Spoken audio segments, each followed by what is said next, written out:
Está con nosotros Mauricio Pozo, ex ministro de Economía. Buenos días, Mauricio. Le saluda Juan Javier Benedetti. La ministra de Energía encargada, Inés Manzano, señaló ayer en este mismo espacio que nos esperan apagones durante al menos un mes. Además, dio a entender que los esfuerzos del gobierno apuntan también al futuro cercano mediante la compra de equipos térmicos. ¿Nos alcanza para decir que el próximo año, en esta misma época, no sufriremos de nuevos razonamientos? Muchas gracias por la entrevista, Juan Javier. Buenos días. Tal vez empezar indicando que el país ya tenía un problema antes del inicio de los apagones. ¿A qué me refiero? A toda la estimación de la actividad económica este año 2024, a la revisión de las estimaciones de algunas instituciones como el propio Banco Central, el Fondo Monetario, entre otras, en el sentido de que probablemente el Ecuador este año no va a tener una evolución favorable, va a crecer cerca del cero, y esto obviamente lo que significa es muy pocas opciones, o yo diría nulas opciones, de mejorar, por ejemplo, el empleo y otros indicadores como, por ejemplo, también la pobreza. A esto se añade el problema que usted acaba de citar, el problema de los apagones, el tema de la energía eléctrica y la posibilidad de que esto se pueda normalizar en un tiempo prudencial. Yo personalmente estimo que esto lo que va a ocurrir es que las posibilidades de tener este año una contracción económica, vale decir una recesión, o que la producción caiga frente al año pasado, ahora son mucho más altas.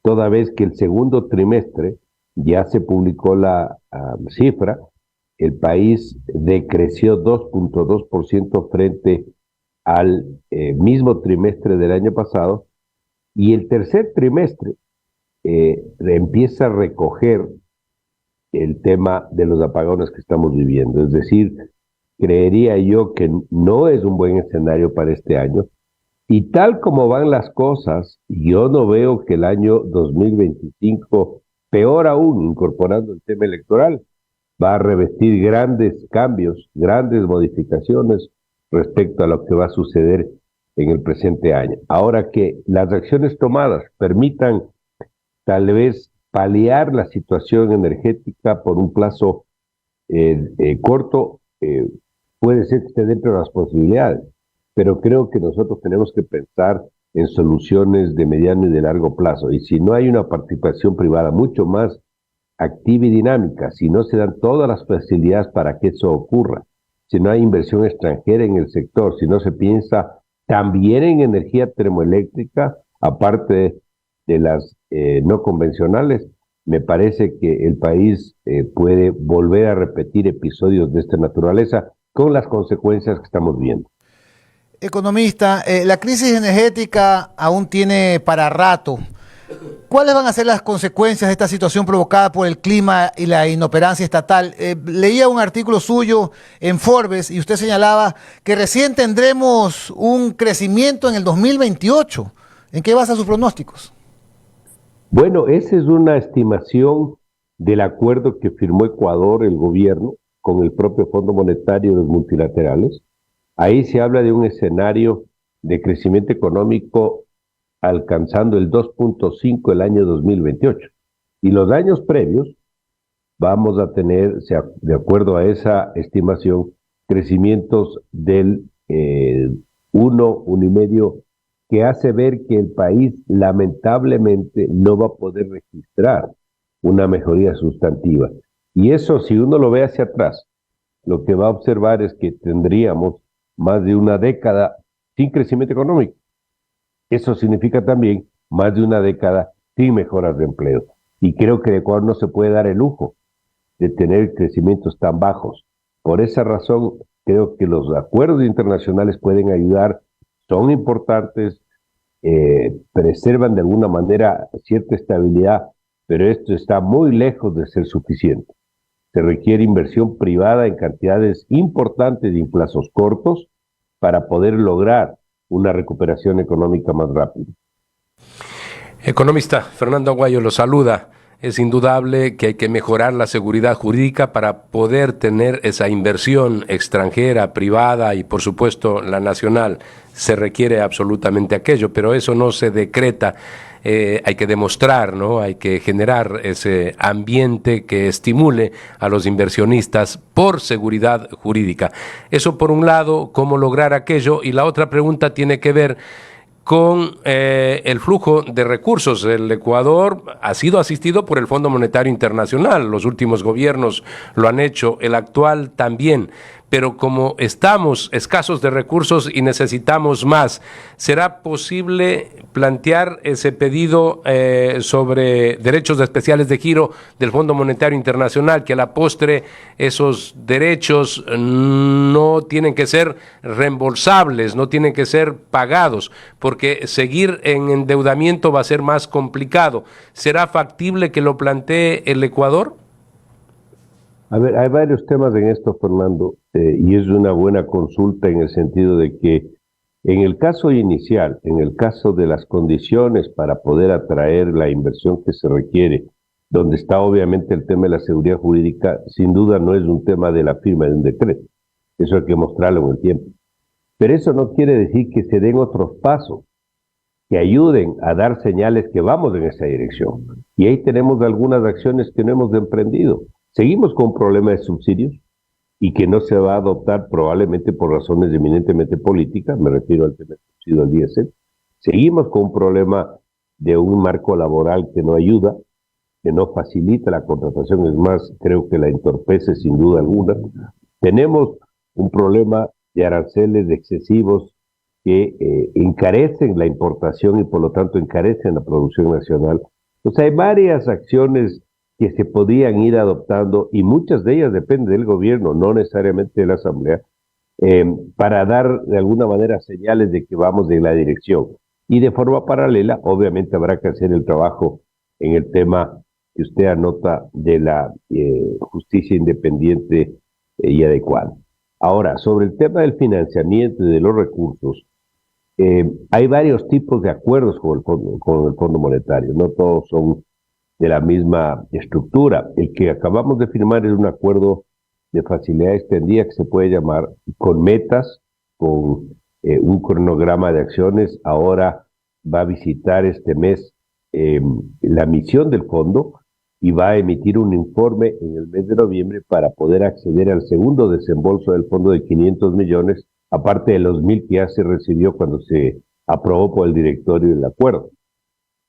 Pero lo que se está conversando es otro tipo de soporte que es una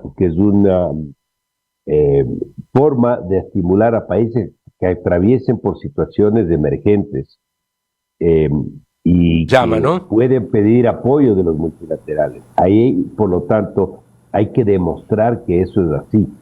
Es decir, si la razón para pedir ese apoyo es el tema energético, pues hay que demostrar que efectivamente es de una magnitud lo suficientemente importante para poder pedir recursos en ese tipo de programa con ellos.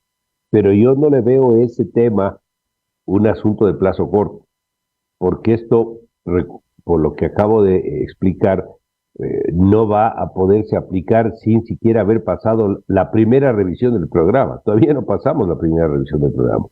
Es decir, si eso lo logramos en noviembre, que yo pensaría que se podría alcanzar eso, esto probablemente se va a producir el próximo año, el 25 durante el primer semestre, probablemente a finales del primer semestre. Es decir, esto va a demandar su plazo y el país, como expliqué, tiene también, y el gobierno en este caso, tiene que demostrar que efectivamente el embate, en este caso del problema energético, hace ver que los recursos del acuerdo anterior no son suficientes y por lo tanto requerimos más apoyo internacional. Buenos días, economista Pozo. Ricardo Flores la saluda. Muchas gracias por estar aquí con nosotros. Economista, el gobierno del presidente Noboa y todos los gobiernos anteriores normalmente siempre envían proyectos de reformas tributarias normalmente hacia finales de año para, conforme al Código Tributario, entren en vigor el siguiente año. Hemos visto que el gobierno del presidente Noboa hizo ciertos incentivos tributarios al sector turismo, incrementó el IVA al 15% en lo que viene siendo, digamos, la decisión tributaria más relevante de su gobierno. De cara a lo que usted pronosticaba, no vamos a tener crecimiento, probablemente apenas, creo que hasta el 2028, por lo que se ve, recién vamos a recuperar el crecimiento que tuvimos pre-pandemia con la caída abrupta que tuvimos en el 2020, lógicamente producto de la pandemia. La pregunta un poco, economista, es, ¿usted cree necesario nuevas reformas tributarias para poder impulsar ese crecimiento económico de cara a los próximos años, no tener que esperar hasta el 2028? ¿Hacia dónde deberían ir enfocadas, si es que es necesario, esas reformas tributarias para el eventual nuevo gobierno que venga el próximo año, sea el reelecto el presidente Noboa o el cualquier otro que pueda ser el elegido? A ver, sobre el tema tributario hay varios elementos que citar. Uno, la inestabilidad tributaria también es una restricción para la inversión extranjera. ¿A qué me refiero? A que estamos permanentemente cambiando las condiciones, las normas, las regulaciones, las tasas, y eso no es una buena señal. No le veo tanto como un tema de ayuda a la reactivación económica el tema tributario. Le veo más como un elemento eminentemente fiscal. En ese sentido, el acuerdo que se acaba de firmar sí contiene una nueva reforma, pero eso no quiere decir que sea una reforma sustentada en revisiones de tasas, es decir, que tal vez se quiera aumentar el IVA u otro impuesto. Sobre esa base, más bien, creo yo que el enfoque va por el lado de la contribución, es decir, revisión, por ejemplo, de exenciones que se tienen y que deberían eliminarse, o incorporación de sectores que por razones varias no están en el circuito tributario y tienen que contribuir, y sobre esa base deberán actuar. Este momento, por el factor político, creería yo, esto no va a ser parte de la discusión, al menos de plazo corto. Esto entrará a conversarse posteriormente, y además porque parecería ser, porque en esto tampoco hay total claridad, que no hay necesidad de enviar una proforma de presupuesto porque supuestamente se aplica el concepto de un presupuesto extendido por el cambio de gobierno. Pero claro, eso también tiene sus preguntas y respuestas poco claras, porque este es un periodo que no experimentaba el Ecuador en el pasado. Esto cae más en el terreno legal. ¿A qué me refiero? Que es la primera vez en la historia que tenemos una salida de un gobierno por la muerte cruzada. Y eso deja en el limbo si hay necesidad o no de presentar una proforma de presupuestaria que podría contener un tema tributario.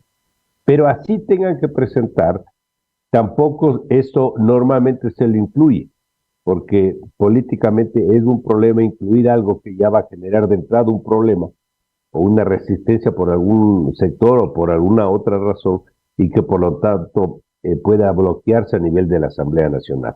Así que yo le diría básicamente eso en relación al tema tributario. Economista, usted ya expresaba, no va a haber crecimiento. La ciudadanía, me imagino, quiere saber qué es lo que estamos viviendo. Lo experimentamos, hay una crisis, una clara crisis por la energía, un tema de trabajo.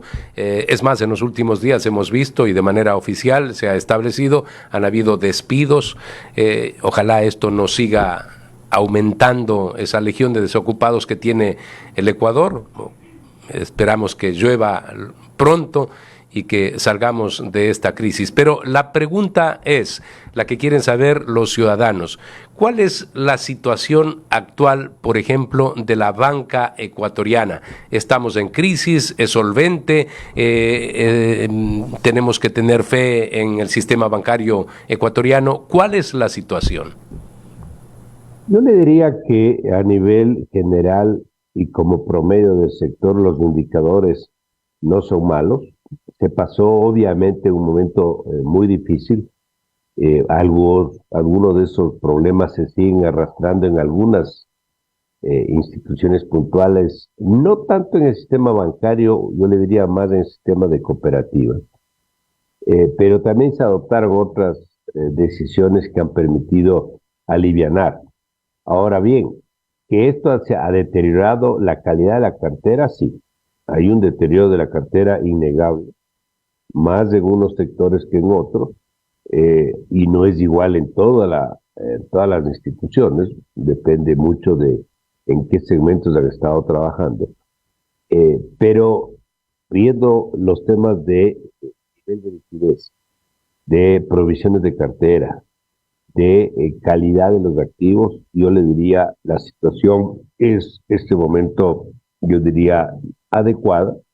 No es óptima, no es óptima. ¿Ha habido un deterioro? Sí ha habido un deterioro, pero creería yo que la actividad de supervisión debe bastante más concentrarse en el tema del sector de la economía popular y solidaria, donde están las cooperativas, donde ahí creería yo que hay bastantes mayores problemas que el caso de la banca tradicional.